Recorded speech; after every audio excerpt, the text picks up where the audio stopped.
ចានាងខ្ញុំសវណ្ណថនចាសូមគោរពចាត្រង់អាដាមលោកជំទាវលោកស្រីចាដោយពិបាកនៅក្នុងការlive បង្ហាញជូនលោកស្រីចាបងស្ត្រីគាត់ពិបាកនៅក្នុងការមើលអញ្ចឹងអូនសូមគោរពចានឹងអញ្ជើញត្រង់ចាអាដាមលោកជំទាវលោកស្រីចាអញ្ជើញមកដល់ហាងផ្ទាល់ដើម្បីត្រួតពិនិត្យមើលតាក់ទងជាមួយនឹងក្បាច់ហូលចា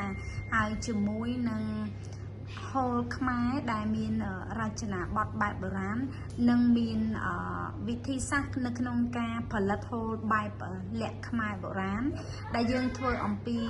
សម្បកផាហ៊ូតចាត្រំមកឃ្លឿចាលក្ខខ្មែរជុំកឡង់ចាហើយមួយវិញទៀត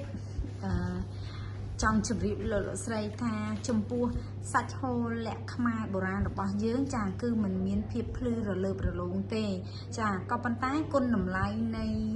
ហូលលក្ខខ្មែររបស់យើងចាគឺជាមានភាពទន់ភ្លន់ចាល្អគុណហើយមួយវិញទៀតគឺធ្វើឲ្យសម្លៀកបំពាក់របស់លោកស្រីចាมันងាយសាមសាបហើយចំណុចពិសេសមួយទៀតរបស់ហូលលក្ខខ្មែរបុរាណនិងក្បាច់ពីបរមបុរាណចាគឺជាគេហៅថាវប្បធម៌បែបបុរាណដែលបញ្ជាក់អំពីអត្តសញ្ញាណនិងក្បាច់ហូលបែបបុរាណរបស់យើងចាបុរាណខ្មែររបស់យើងហើយមួយវិញទៀតចាគឺលោកស្រីបានជួយអភិរក្សនិងថែរក្សាក្បាច់ខ្មែរបុរាណរបស់យើងយ៉ាងល្អខ្ជាប់ខ្ជួនចាជាមួយការគ្រប់គ្រងចាជាមួយការបន្តការប្រើប្រាស់ចាអញ្ចឹង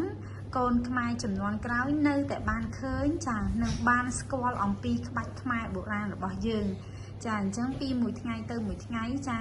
នៅក្នុងហាងអំពររាជធានីតែងតែខិតខំប្រឹងប្រែងចាស្រាវជ្រាវចំពោះវប្បធម៌និងរចនាបថហូលខ្មែរបរមបុរាណរបស់យើងចាត្រឡប់មកវិញម្ដង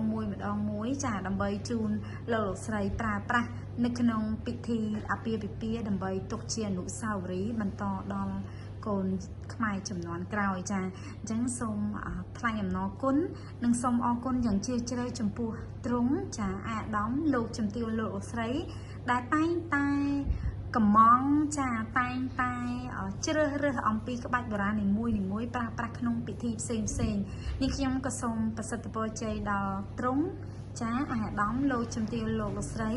សូមជួបតែសេចក្តីសុខចម្រើននៅក្នុងក្រុមគ្រួសារសុខភាពល្អបរិបូរណ៍រឹងមាំចាអរគុណសូមជម្រាបលា